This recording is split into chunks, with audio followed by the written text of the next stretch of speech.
Pärast korralikku maiustamist jätkub Birgiti päev esinemisega Stockmanni kaubamaja ilupäevadel.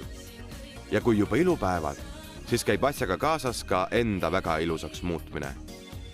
Birgitil on olnud sageli võimalust üles astuda suurtel lavadel. Tänane väiksem esinemine on meeldiv vaheldus. Järgmine lugu räägib saladustest ja ma arvan, et meil kõigil on neid saladusi üsna küllaga.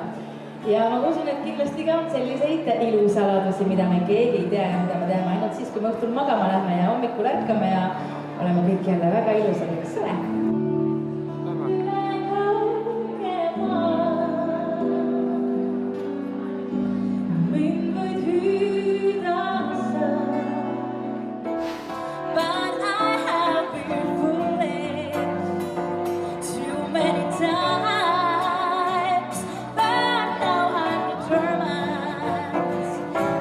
Get